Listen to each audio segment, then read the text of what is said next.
Magandang umaga po muli sa bawat isa. Ipagpatuloy po natin ang pag-aaral po natin ng Book of Isaiah. Bahagi po ng ating pong Sunday School ay pinag-aaralan natin ang mga major and minor prophets. At inumpisahan po natin sa Book of Isaiah. And right now, we are doing the survey ng Book of Isaiah. Tulad na nabanggit ko po sa inyo, hindi po natin maaaral verse by verse ang bawat talata ng Book of Isaiah. Pero pipilitin po natin at pinipilit po natin na sa pamamagitan ng survey ng bawat book, bawat chapter, ay magkaroon tayo ng pangkahalatang larawan tungkol saan po ang Book of Isaiah. And nakita po natin, from Isaiah chapter 1 hanggang chapter 12, ito po ay mga prophecy patungkol po sa judgment ng Diyos para po sa bayan ng Israel at para po sa bayan ng Judah. So, ang chapter 1 hanggang chapter 12, ito po ay patungkol po sa bayan po ng Israel. Nakita po natin na sa gitna po ng mga judgment, sa gitna po ng bawat review, ay meron pong pangako po ng restoration para po sa bayan po ng Israel. And we also saw from chapter 13 hanggang chapter 27, ito naman po yung mga samut-saring judgment ng Diyos sa mga Gentile nation. Nakita natin yung judgment sa Moab, judgment sa Egypt, judgment sa Damascus, judgment sa Edom, and so on and so forth. So, we see from chapter 13 hanggang chapter 27, ang judgment ng Diyos para po sa mga nation. At ngayon po umaga, magkakaroon tayo ng survey mula sa chapter number 29 hanggang chapter number 39. Chapter 28 rather, hanggang ang chapter 28 po hanggang chapter 35, ito po yung nagpapatungkol muli sa judgment ng Diyos sa bayan po ng Israel. At hindi lamang makikita po ninyo dito po sa chapter 28 hanggang chapter 35 ang mga judgment, isang mapapansin nyo po sa mga chapters po na ito, naka-incorporate po dito ang mga pangako po ng Diyos ng restoration sa bayan po ng Israel. So from chapter 28 hanggang chapter 35, ito po'y patungkol sa judgment and restoration ng Diyos para po sa bayang Israel. At pag-aaralan din po natin ngayon ang chapter 39 hanggang chapter 36 hanggang chapter 39. At ito naman po isang narrative, so isang kwento which we're going to see. Now, tingnan po muna natin ang Isaiah chapter 28.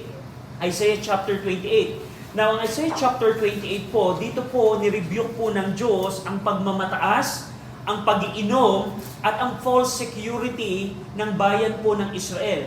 Dito po sa Isaiah chapter 28, makikita po ninyo, directly nirebuke po ng Diyos ang drunkardness ng bayan po ng Israel. And bilang application, we see na para po sa Panginoon, hindi po niya ino-honor kung tayo ay involved sa drunkenness, sa pag-iinom.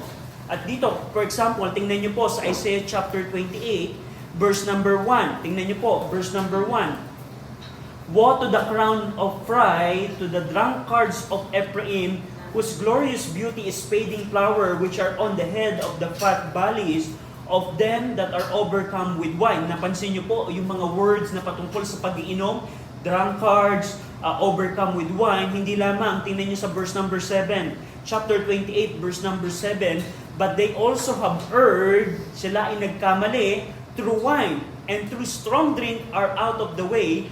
The priests and the prophets have erred through strong drink, they are swallowed up of wine, they are of the way through strong drink, they err in vision, they stumble in judgment. Pati yung kanilang mga religious leader, pati yung kanilang mga priests ay nag-iinom. At yun ay nirebuke ng Panginoon. Just imagine, ang bayan ng Israel, sila ay puno ng drunkardness. At dito makikita natin na ang Bible ay nagtuturo kung ikaw ay mananampalataya, hindi kalooban ng Diyos at ayaw ng Diyos at kasalanan sa Diyos kung ikaw ay mag-iinom. Very clear po sa Scripture. At dito, dahil po sa kanilang pag-iinom, makikita niyo po dito yung judgment na ipapataw po sa kanila. We're going to see later. Pero yung chapter 1 hanggang chapter 6, dito po naglapat ang Diyos ng kahabag-habag na pronouncement na woe to Ephraim. Kahabag-habag ang Ephraim dahil sa kanilang pag-iinom. And from verse 7 to 13 ng chapter 28, dito niyo din po makikita yung corruption ng kanilang mga leaders. Hindi lamang po ito religious leader, even yung kanilang secular leader, yung kanilang mga pinuno, yung kanilang mga hari, ay meron silang corruption sa kanila.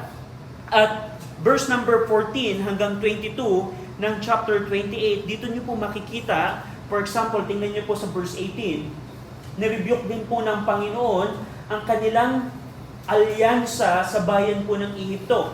Tingnan nyo po, Isaiah 28:18, "And your covenant with death shall be disannulled, and your agreement with hell shall not withstand.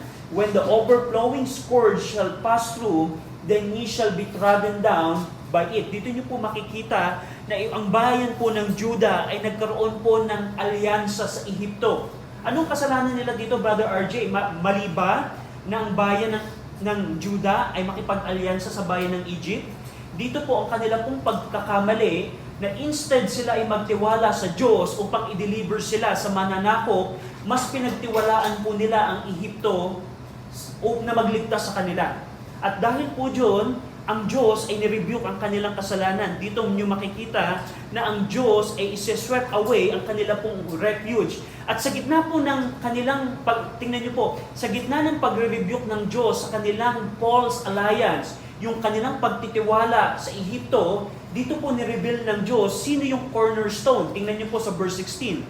Isaiah 28 verse 16, "Therefore thus saith the Lord God, Behold, I lay in Zion for a foundation a stone, a tried stone, a precious cornerstone, a sure foundation, he that believeth shall not make haste." Sino pong cornerstone na tinutukoy dito? We know sa New Testament, alam natin po, ito po ang ating pong Panginoong Kristo. Kasi binanggit ng 1 Peter chapter 2 and even in Ephesians chapter 2 na ang cornerstone na inilagay ng Panginoon ay ang ating pong Panginoong Kristo. So tingnan niyo po yung context ng chapter 28. Sa ang bayan po ng Judah, sila ay nagtitiwala sa Egypt at nirebuke sila ng Panginoon. At in the middle of that, ipinakita ng Diyos sino ang Panginoong Kristo, na masigit nyo dapat pagtiwalaan ang ating Panginoong Kristo, ang inyong Messiah, and so on and so forth. At dito po, dahil po sa kanilang pag-iinom, dahil sa corruption ng kanilang mga leaders, dahil sa kanilang false security, dito po sa verse 23 hanggang 29, gumamit po ng parable of the farmer ang Diyos upang ipakita ang judgment na parating sa kanila. At dito makikita nyo yung intentional at proportionate discipline ng Diyos sa kanila dahil sa kanilang mga kasalanan. So that's chapter 28. Dahil po sa kasalanan ng pag-iinom, kasalanan ng pakikipag-alyansa sa bayan ng Egypt, kasalanan po ng corruption ng kanilang mga leaders, ipapataw po ng Diyos ang judgment sa kanila. So that's number 28. Chapter number 29, dito naman po nakapokus ang chapter po nito para po sa Ariel. Sa Ariel. Sino itong Ariel na to? Ariel o Ariel? Ito po ang bayan po ng Jerusalem. Kung mapapansin nyo sa verse number 1, chapter 29, verse 1, "Woe to Ariel, the city where David dwelt, and ye year to year let them kill sacrifices." So ang nakapokus po dito ay ang bayan po ng Jerusalem. Yung Ariel po dito, ito po yung bayan po ng Jerusalem. Now, anong kasalanan na ini-expose dito ng Panginoon sa chapter 29? Dito po, ipapakita ng Diyos na yung kanilang religious outward rituals, katulad ng pag-offer, yung kanilang mga religious na ginagawa, yun po ay hindi po ino-honor ng Diyos. Bakit? Kasi sila ay gumagawa ng mga pag-animal sacrifice, yung mga religious feast, yung mga feast, yung mga sacrifice, ginagawa nila yon, pero yung kanilang puso ay malayo sa Panginoon. So ito yung mga ito po yung mga Hudyo na they are religious but they are lost. Kaya nga po dahil po sa kanilang outward religious na ritual without spiritual relationship sa Panginoon, binigyan sila ng warning ng Diyos ng pananakop. Dito po, very specific, ipinakita ng Diyos kung paano po sila sasakupin. Kung tingnan nyo po, for example, sa verse number 1 to 3, ito po yung mga kasalanan nila. Tingnan nyo po yung verse number 2. "Yet I will distress Ariel," that is Jerusalem, and there shall be heaviness and sorrow, it shall be unto me as Ariel. And I will come against thee round about, and will lay siege against thee with a mouth, and I will raise forth against thee. 200 years bago po sumakop ang Babylonia, 100 to 200 years, ipinakita na po ng Diyos sa kanila paano po ang magiging siege or pagpalibot ng Babylonia sa Jerusalem. At yun po very clear, sabi ng Diyos, I will come against thee round about and will lay siege. And we know, sa account po ni Jeremiah sa 2 Kings, alam natin na 18 months na pinalibutan po ng Babylonia ang Jerusalem. At sa gitna po ng 18 months po na yon, nagkaroon sila ng matinding famine, kamatayan, and so on and so forth. Dahil po sa kanilang religious act na ginagawa, akala nila kung sila ay pupunta sa templo, kung sila ay mag-o-offer ng animal sacrifice, ay okay na yun para sa Panginoon. Kahit yung kanilang puso ay malayo sa Diyos, at gumagawa sila ng mga religious act, akala nila okay sila sa Panginoon. Hindi pala.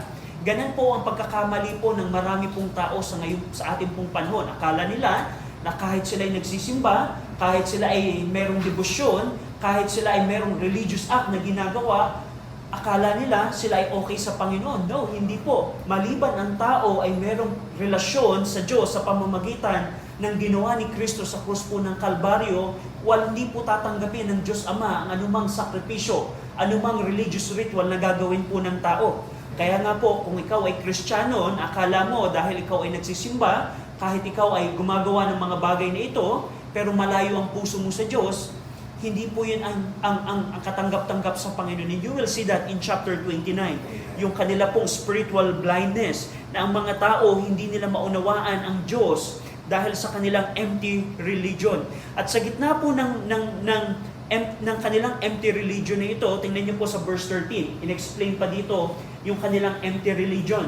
29:13, wherefore the Lord said, for as much as these people draw near me with their mouth and with their lips do honor me, but have removed their heart far from me, and their fear toward me is taught by the precept of men. Napansin niyo po, yung kanilang mga bibig, yung kanilang mga malabi ay malapit sa Diyos, pero ang kanilang puso ay malayo sa Diyos. Yun po ay empty religion. At yun po ay nirebuke po ng Panginoon. So bilang mga mananampalataya, yes, tama na magbasa tayo ng Bible. Yes, tama na tayo ay magsimba. Pero kumustahin muna natin ang ating relasyon sa Panginoon. Ang tanong, sa tingin ninyo mga mananampalataya, ano ang magpapahiwalay ng ating puso sa Panginoon? Anong isang bagay na kung tayo ay anong isang bagay na pwedeng makamit natin na magpapalayo sa atin sa Panginoon? Kasalanan. So bilang mga mananampalataya, yes, pwede tayong magsimba, tama ang magsimba, tama ang manalangin, tama ang magbasa ng Bible, pero kumusta ang ating puso sa Panginoon? Tayo ba ay nakahiwalay dahil sa kasalanan na ginagawa natin?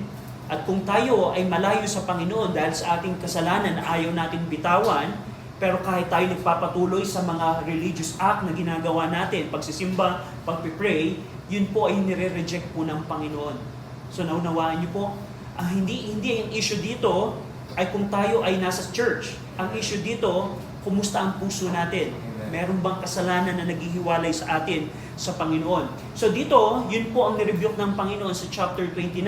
At sa gitna po ng pagre-rebuke ng Panginoon dito, from verse 17 hanggang 24, this is very interesting, binigyan sila ng pangako ng restoration. Na i-judge sila ng Panginoon, pero sabi ni Isaiah, huwag kayong mag-aalala, kasi pagdating ng Millennium Kingdom, i-restore kayo ng Panginoon. You will see that sa verse 17 hanggang 24. You can read that. At dito po, makikita po ninyo ang pangako ng restoration ng Diyos sa Millennium Kingdom. So that's chapter 29.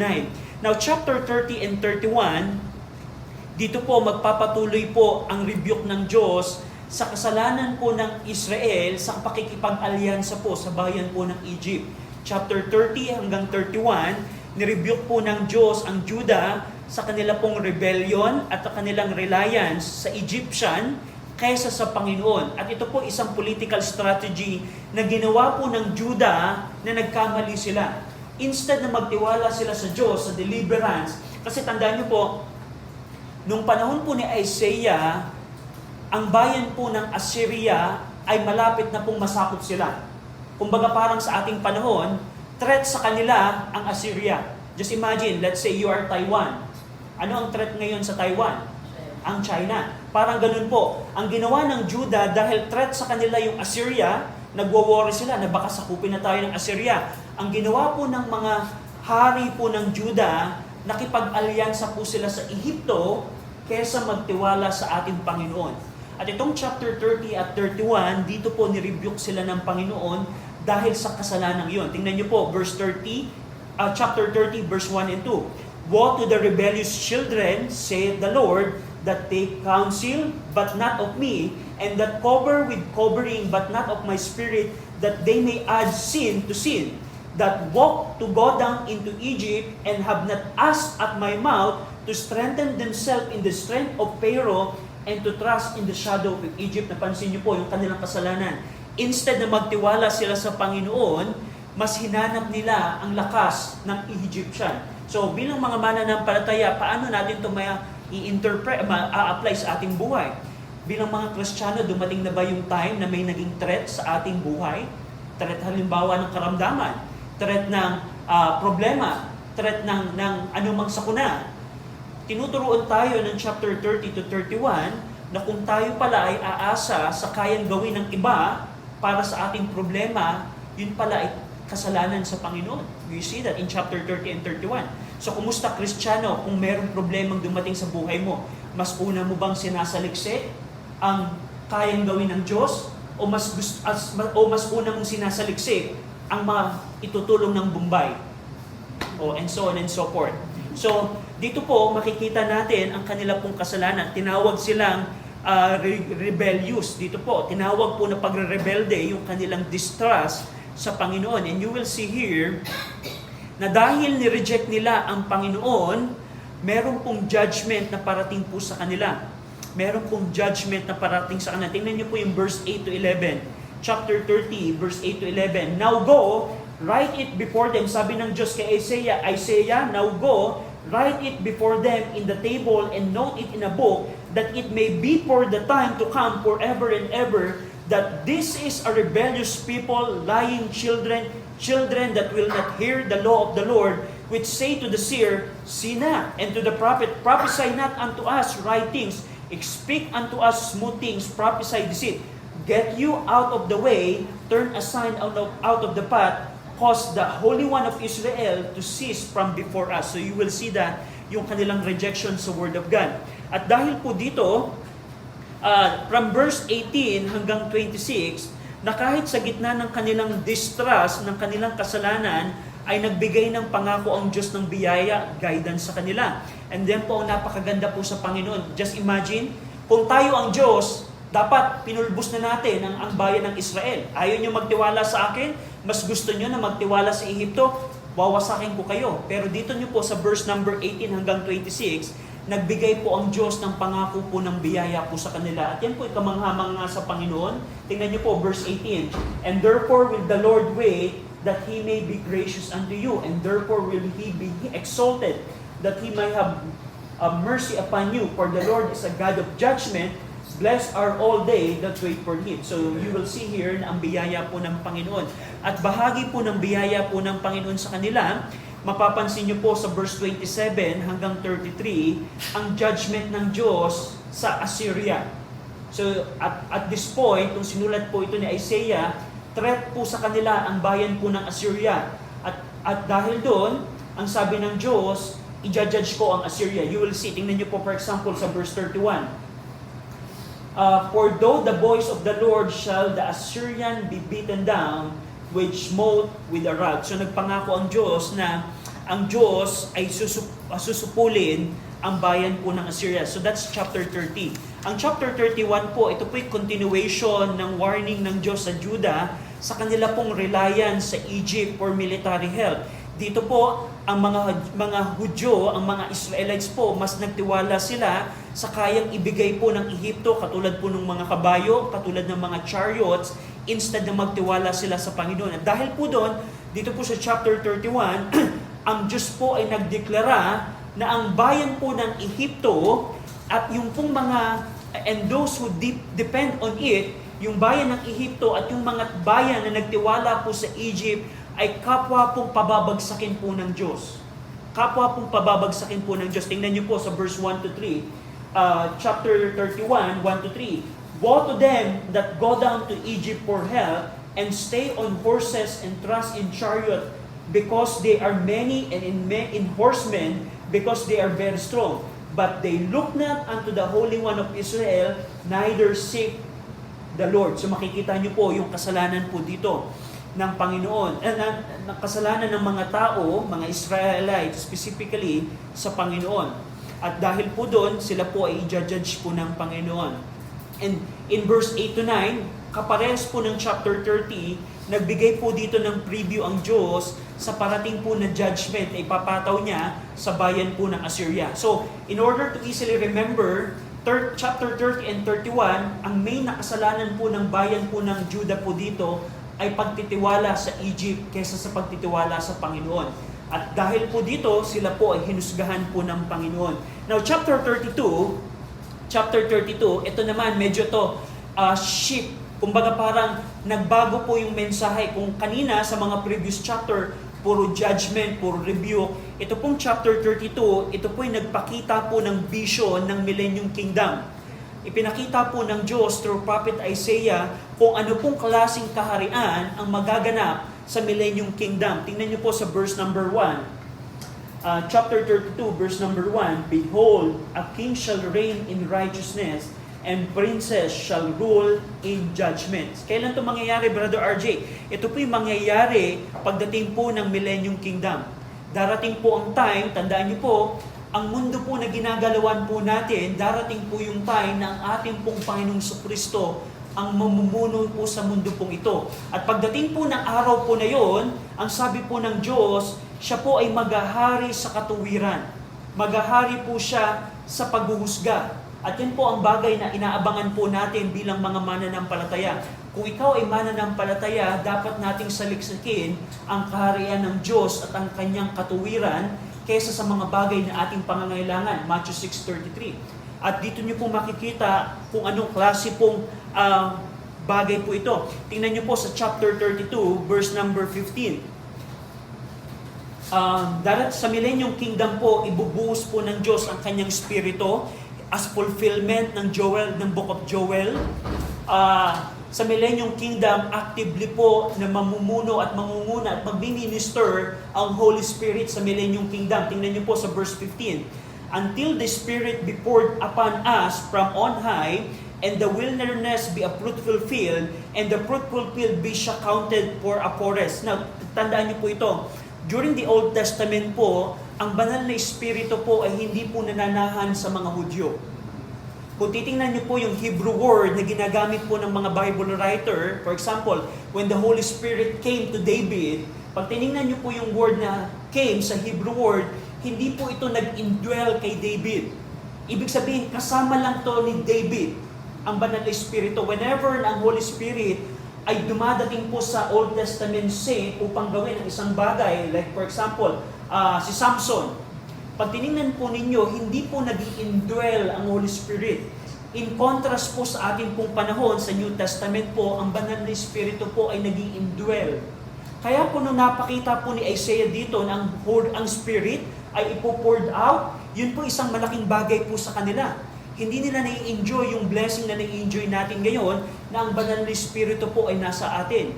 Pero pagdating po ng Millennium Kingdom, dun po mararanasan po ng mga Hudyo na papasok, lahat ng tao na papasok po sa Millennium Kingdom, ipo-poured out po sa kanila ang Holy Spirit. At yun po ang isang verse. At bahagi po ng fulfillment po dito, tingnan nyo po, yung verse number, let's see here, verse number 15 na binasa natin, na yung wilderness ng bayan po ng Judah at ng Israel ay magiging fruitful.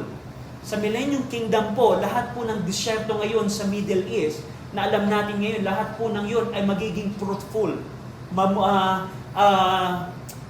We cannot imagine right now, just imagine yung Arab Desert. Just imagine yung disyerto po ng Israel ngayon. Na ngayon, pag nagtanim ka ngayon sa Israel dahil disyerto ito, ay hindi tutubo. Pero pagdating po ng Millennium Kingdom, yung pong mga wilderness will become fruitful. At yan po yung chapter 32 na nakakamangha na ipinakita po ng Diyos sa kanila ang paghahari po ng kanilang Misaya, ang ating Panginoong Kristo sa buong mundo. Chapter 33, ito naman po ay nakafocus sa pronouncement po ng pagkawasak po ng bayan po ng Assyria. Na dito niyo po makikita sa chapter 33, God pronounces a destruction sa Assyria na siya ding destroyer. So, let's see here. Verse number 1, 33:1, Woe to thee that spoileth, and thou wast not spoiled, and dealest treacherously, and they dealt not treacherously with thee. When thou shalt cease to spoil, thou shalt be spoiled, and when thou shalt make an end to deal treacherously, they shall deal treacherously with thee. So sino itong destroyer na ito? Ito po ang bayan po ng Assyria.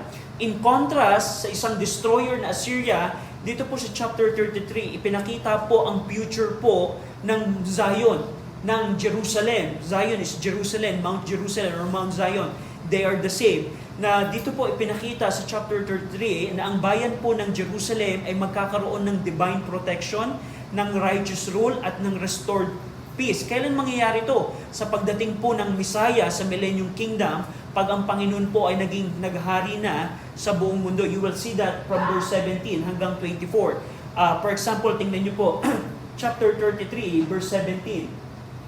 Chapter 33, verse 17. Thine eyes shall see the king in his beauty, they shall behold the land that is very far off. Verse number 20, Look upon Zion, the city of our solemnities, thine eyes shall see Jerusalem, a quiet habitation, a tabernacle that shall not be taken down, not one of the stake thereof shall ever be removed, neither shall any of the cords thereof be broken. And verse number 24, And the inhabitant shall not say, I am sick.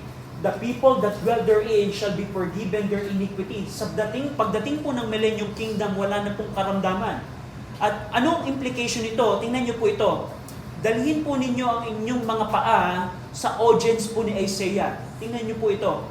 Imagine ninyo, let's say, para tayong Zion, na handa na tayo sakupin ng Assyria. Halimbawa, Pilipinas. Handa na halimbawa tayo sakupin ng China. Just imagine, nandiyan na yung mga Navy ng China nakadaong na sa coastline natin. And anytime, pwede na tayong wasakin ng China.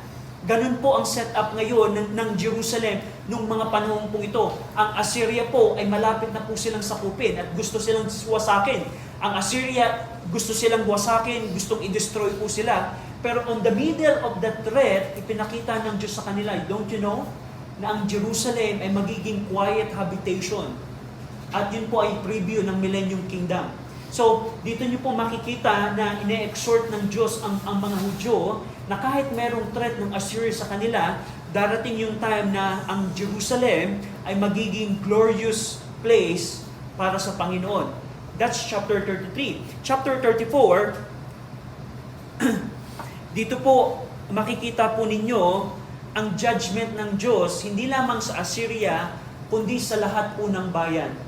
Judgment ng Diyos sa lahat ng bayan. Tingnan niyo po sa verse number 1, Come near, ye nation, to hear and hearken, ye people, let the earth hear, and all that is therein, the word and all things that come forth of it. Dito niyo po makikita na tinawag po ng Diyos ang lahat po ng bayan upang mapakinggan po nila ang judgment na ipapataw ng Diyos sa kanila. Dito po sa verse 1 to 4, makakakita po kayo dito ng mga cosmic imagery, kung saan yung langit ay madidissolve, kung saan yung mga bituin ay babagsak, yun po ay magiging fulfillment pagdating po ng tribulation. At yun po ay bahagi po ng Diyos upang husgahan ang mga bayan na ayaw kumilala sa buhay na Diyos. Sa verse 5 hanggang 15, ginamit po ng Diyos dito ang bayan po ng Edom, southern part ng Israel, upang maging example po ng parating na galit po ng Diyos sa lahat po ng bayan. Dito po ang Edom ay magiging desolate, yung kanilang lugar ay mawawasak bilang ehemplo na kung paano po ang judgment ang ipaparanas ng Diyos sa lahat ng bayan. And by the way, including the Philippines. Ang bayan po natin, as a nation, hindi po tayo kumikilala sa buhay na Diyos. Ang ating mga ruler, they are all wicked and unbelieving. Tayo po bilang nasyon ay naka-under the judgment ng Diyos na binanggit dito sa verse 34. Pero kung ikaw ay mananampalataya na, alam natin, we know na bago iparanas ng Diyos ang judgment on the nation, kailan mangyayari yung mga bituin ay babagsak sa mundo, wala ka na po kung ikaw ay Kristiyano. Because we know, ang rapture, tayo ay dadagitin ng Panginoon upang makasama siya sa presensya niya.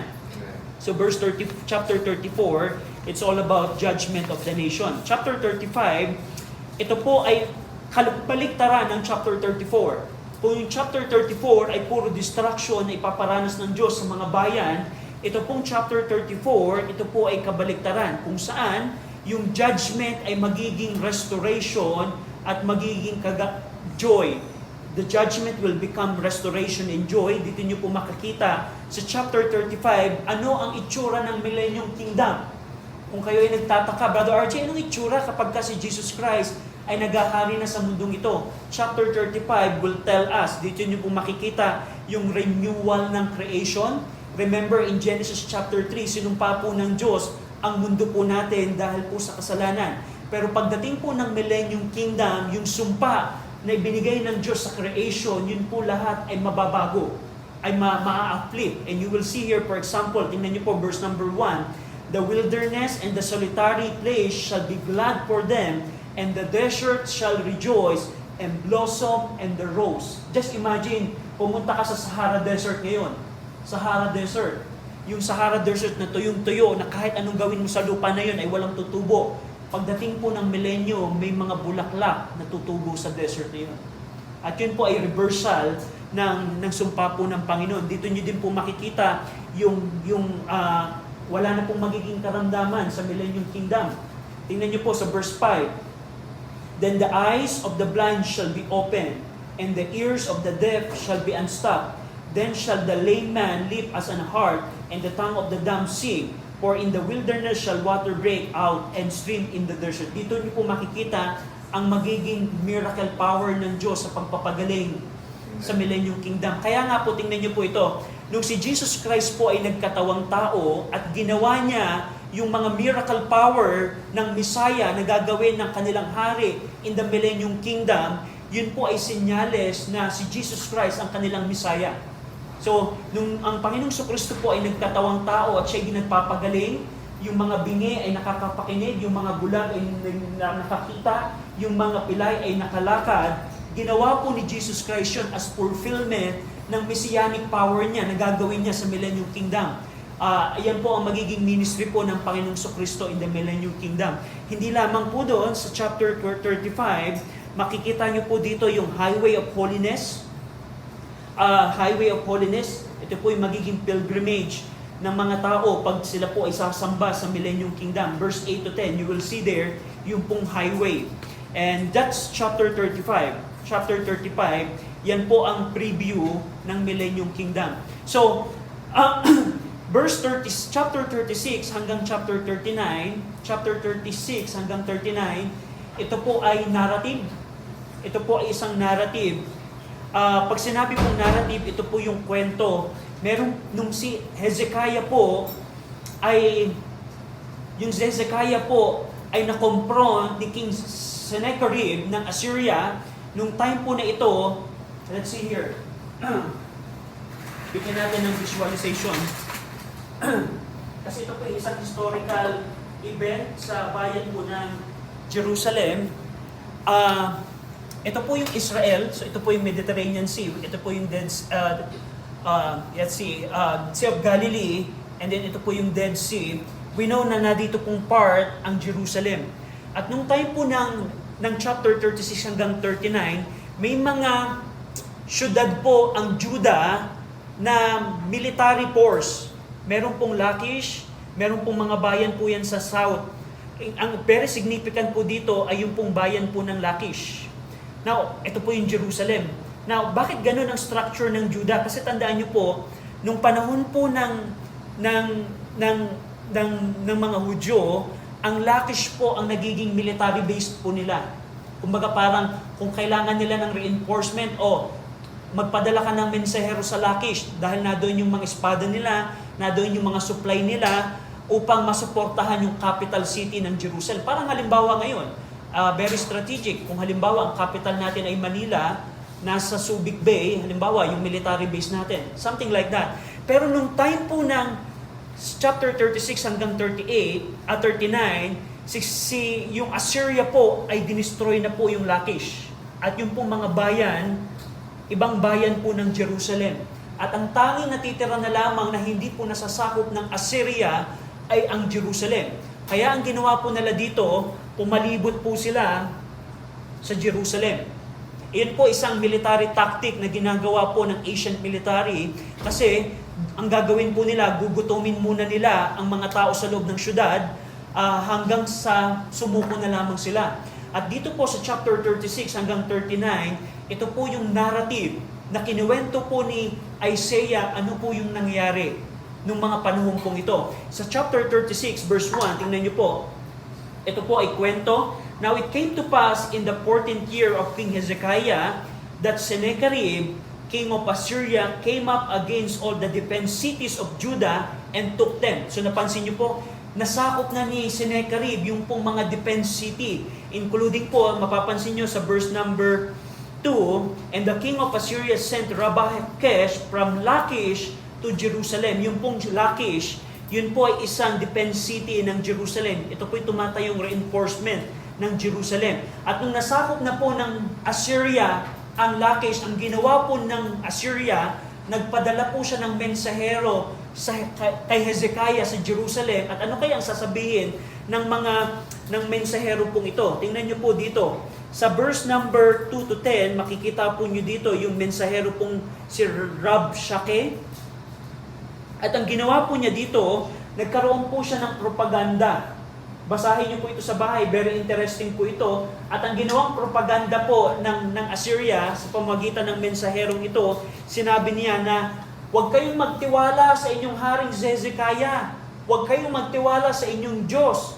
Tingnan ninyo yung mga Diyos-Diyosan ng mga bayan na sinakop namin. Iniligtas ba sila ng kanilang Diyos? Kung paano namin winasak ang mga bayan na ito, ganun din namin kayo wawasakin, Jerusalem. At ito ay bahagi ito ng propaganda na parang, sige, huwag na kayong magtiwala sa inyong hari, sumuko na lamang kayo kasi kung paano namin sinakop ang ibang bayan, sasakupin din namin kayo. Tingnan niyo po yung verse 13 hanggang verse 16. Tingnan niyo po, chapter 36, verse 13, Then Rabshakeh stood and cried with a loud voice in the Jews' language and said, Hear ye the words of great king, the king of Assyria. Thus saith the king, Let not Hezekiah deceive you, for he shall not be able to deliver you, neither let Hezekiah make you trust in the Lord, saying, The Lord will surely deliver us. This city shall not be delivered into the hands of the king of Assyria.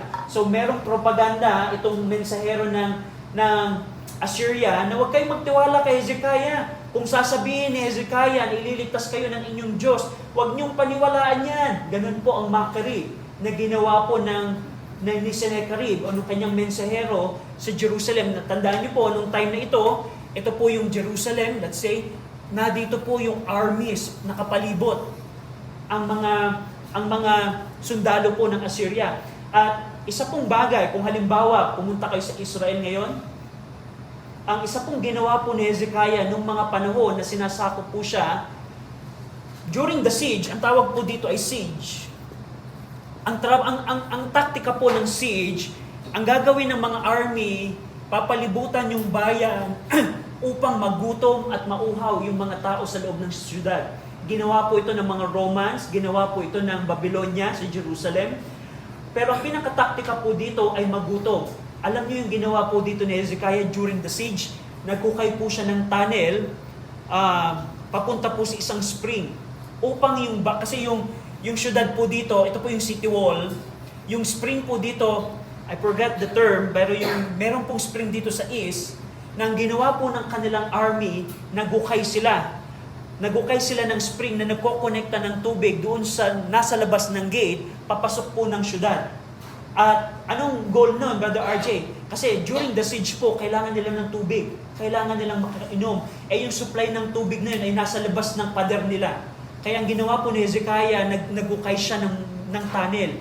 At kung kayo ay pupunta ngayon sa Israel, which I would like to go, but may gera ngayon. Pero kung maligaw kayo, pwede niyong bisitahin yung Hezekiah's tunnel. Napakaganda po. You can search it in the internet. Talagang kasya yung tao. Kailan na ho kayo nung panahon ni Hezekiah, nung panahon na siya pinalibutan ni Sennacherib? And very interesting na nagpapatunay na ang Word of God, anong Bible ay talagang Word of God. Amen. Hindi to fictional. Kaya nga, makikita nyo, biyahe ka ngayon sa Jerusalem, puntahan nyo, tourist spot siya ngayon. Talagang mamamangha kayo kasi yung isang spring sa labas ng syudad ay nagpo-connecta sa loob ng syudad. At very interesting. Kaya nga po dito, dahil sa threat ng Assyria, ilang buwan nilang pinalibutan ang Jerusalem, patuloy na nagmamak yung mga sundalo. Huwag kayong maniwala kay Hezekiah. Huwag kayong magtiwala sa Diyos. I-destroy ko din kayo. Yun po ang taktika po dito. Kaya po sa chapter 36, makikita nyo po dito sa verse 21 to 22, nagpadala kaya yung mga Hudyo sa taktika na propaganda ng mensahero ng Assyria? Verse 21, but they held their peace and answered him not a word, for the king's commandments was saying, answer him not. Then came Eliakim, the son of Hilkiah, that was over the 1,000, and Shebna the scribe, and Joah, the son of Asaph the recorder, to Hezekiah with their clothes rent, and told him the words of Rabshakeh. So sabi ni Hezekiah, anumang pakinggan ninyo sa mensahero ng Assyria, huwag niyong sasagutin. Huwag niyong sasagutin. At dito sa chapter 37, continuation, dito nyo po makikita ang magandang bagay po na ginawa po ni Hezekiah ng mga panahon ito. Ang ginawa po dito ni Hezekiah, sinaliksik po niya ang Diyos. So, dito nyo po makikita sa mga huling chapters, sa kaninang mga chapters, anong mali ng Judah. Nagtiwala sila sa Egypto. Pero sa panahon po ni Hezekiah, ginawa po niya yung tama. Tingnan nyo po sa verse number 1. Pagkatapos pong mapakinggan ni Hezekiah kung ano ang binanggit na mockery ng Assyria, verse 1, and it came to pass when King Hezekiah heard it, that he rent his clothes and covered himself with sackcloth and went into the house of the Lord, and he sent Eliakiah, who was over the household, and Shebna the scribe, and the elder and the priest covered with sackcloth unto Isaiah the prophet, the son of Amos, and so on and so forth. Pero in short, ang ginawa po dito ni Hezekiah, siya po ay nagpakumbaba at tinanong niya si Isaiah kung ano ang gagawin. Ayan po ay yan po ay napakagandang bagay na ginawa ni Hezekiah.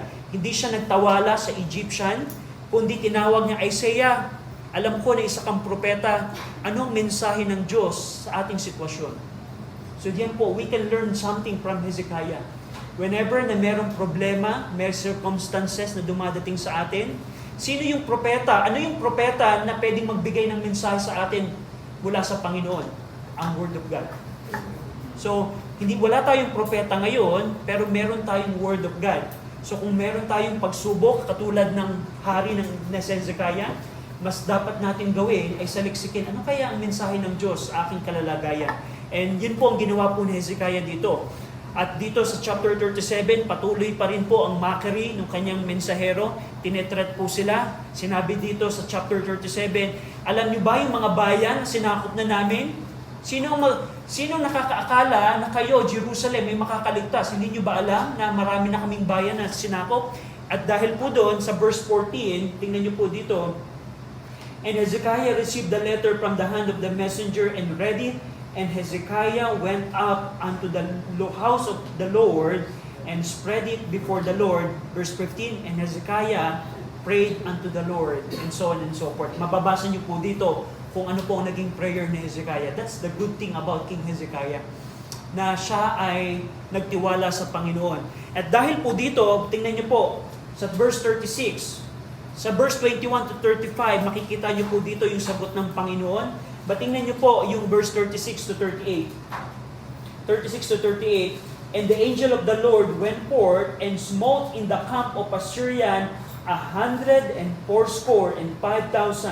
And when they arose early in the morning, behold, they were all dead corpses. So ito po ang naging sagot ng Diyos sa prayer ni Hezekiah. Panginoon, hindi namin alam kung anong gagawin, pero Panginoon, nagtitiwala kami sa iyo. Sa Isaiah 36 verse 36, 185,000 soldiers na nakapalibot sa Jerusalem, nung nagising sila, patay na lahat ang mga sundalong ito. At yun po ay sagot ng Panginoon sa panalangin po ni Hezekiah. And later on, yung pong hari na si Sennacherib, dahil po sa nangyaring ito, umatras yung hari na si Sennacherib. Umatras siya, bumalik na lamang siya at natakot siya sa nangyari. Just imagine yung iyong buong infantry, nagising na lamang kayo lahat patay. At yun po ay sagot ng Diyos sa kanila sa panalangin po ni Hezekiah. Sa chapter 38, pass forward. So chapter 35 and 36, yun po ay patungkol sa threat ng Assyria. Chapter 38, nagkaroon po dito ng panibagong threat si Hezekiah. This time, karamdaman naman po. Tingnan niyo po, 38 verse 1. In those days was Hezekiah sick unto death, and Isaiah the prophet, the son of Amos, came unto him and said unto him, Thus saith the Lord, set thine house in order, or thou shalt die and not live. Just imagine, dumating sa iyo ang propeta at ang sabihin sa iyo, Hezekiah, sinabi sa akin ng Diyos, magplano ka na. Gawin mo na yung last will testament mo. Ayusin mo na yung kaharian kasi mamamatay ka na. Yun po ang mensahe ng Diyos kay Hezekiah. Maghanda ka na at hindi ka na mabubuhay. Pero ano kaya naging response dito ni Hezekiah? Tingnan niyo po, verse number 4. Verse 2 muna. Then Hezekiah turned his face toward the wall and prayed unto the Lord and said, Remember now, O Lord, I beseech thee, how I have walked before thee in truth and with a perfect heart, and have done that which is good in thy sight. And Hezekiah wept sore. Verse number 4, Then came the word of the Lord to Isaiah, saying, Go and say to Hezekiah, Thus saith the Lord, the God of David thy father, I have heard thy prayer, I have seen thy tears. Behold, I will add unto thy days 15 years. Amen. Just imagine that.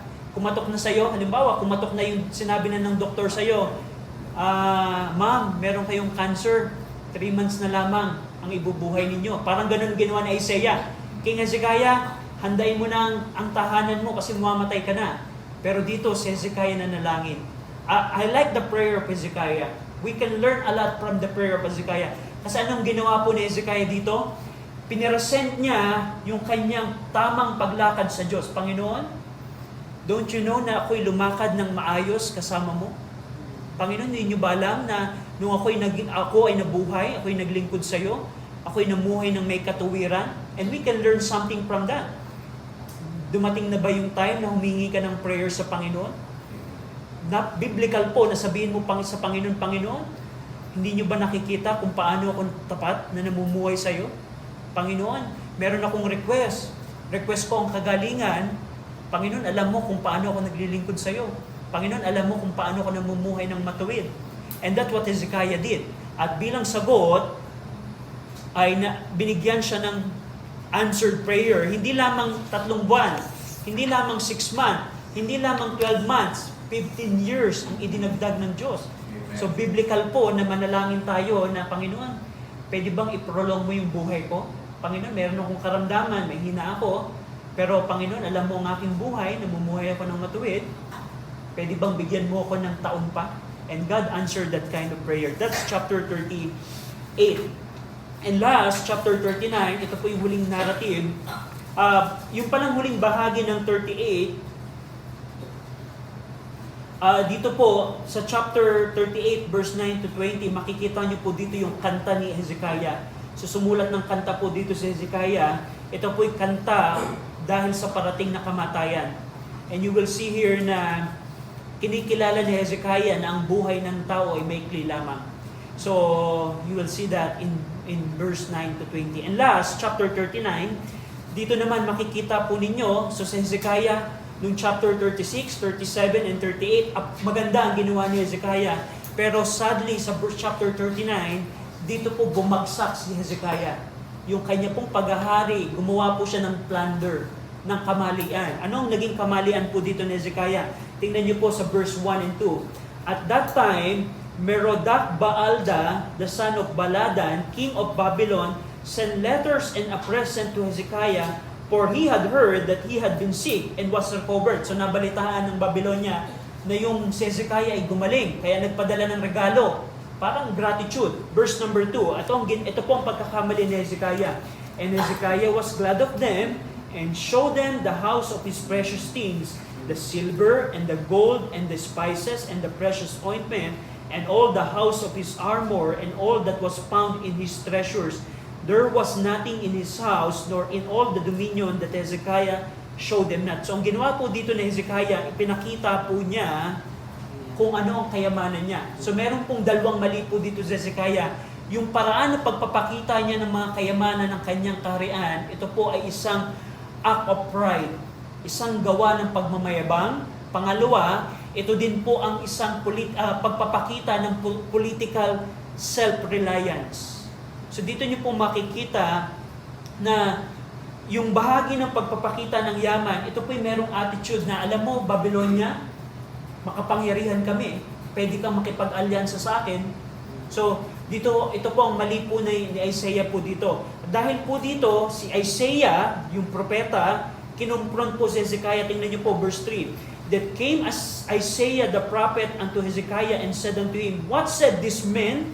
And from whence they came they unto thee? And Hezekiah said, They are come from a far country unto me, even from Babylon. Verse 4, Then said he, What have they seen in thine house? And Hezekiah answered, All that is in mine house have they seen. There is nothing among thy treasure that I have not showed them. Verse 5, Then said Isaiah to Hezekiah, Hear the words of the Lord of hosts.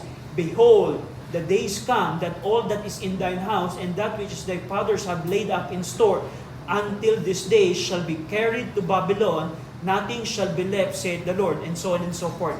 Dahil po sa maling ginawa po ni Hezekiah, pinakita ni Isaiah ang mali niya, at pinakita kung anong judgment ang ipaparanas ng Diyos sa kanya. Ito pong chapter 39, dito niyo po makikita kung paano po ang ministry po ng mga propeta. Every Wednesday, pinag-aaralan natin ang Book of Amos. Ang isang mali po ng mga churches sa ating pong panahon, maraming Kristiyano sa ating panahon, akala nila wala tayong otoridad na sabihin ang mali ng ating gobyerno.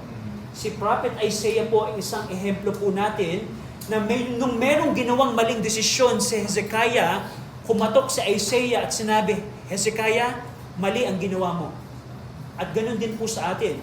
Kung tayo ay mga tao ng Diyos, meron tayong otoridad mula sa Diyos na sabihin ang mali ng ating pamahalaan kung yun ay according sa Word of God.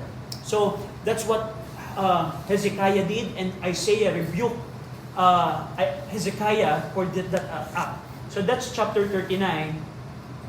Dito po sa chapter 39, nag-response po ng tama si Hezekiah. Nung siya i-rebuke na Isaiah, tinanggap niya ang pagkakamali niya. And that's what good thing about Hezekiah. So 36 to 39, ito po ay narrative patungkol kay Hezekiah. Tatlong events ang nakita natin dito. Yung threat ni Sennacherib, 36 and 37. Yung threat ng kamatayan, 38 and 39. Yung pong maling kasalanan ni Hezekiah. So, next week, tatapusin po natin ang Book of Isaiah. We will see chapter 40 hanggang 66. Tama ba? 40 to 66. So, we will have that next. Any question? Any question po? Kung wala na, tayo po lahat ay mag-pray. Ama namin Diyos, salamat Ama sa aming pong pag-aaral ng Book of Isaiah. We pray na pag binasa namin ang Book of Isaiah, ang mga natutunan namin po ngayon ay magbigay sa amin ng background sa aming pong pag-aaral ng Book of Isaiah. Salamat Ama kung paano tinuturuan niyo kami na huwag kaming magtiwala sa aming pong kakayanan, huwag kaming magtiwala sa kayang gawin ng iba, kundi dapat magtiwala kami po sa inyo. Salamat Ama, in Jesus' name we pray, Amen. Merong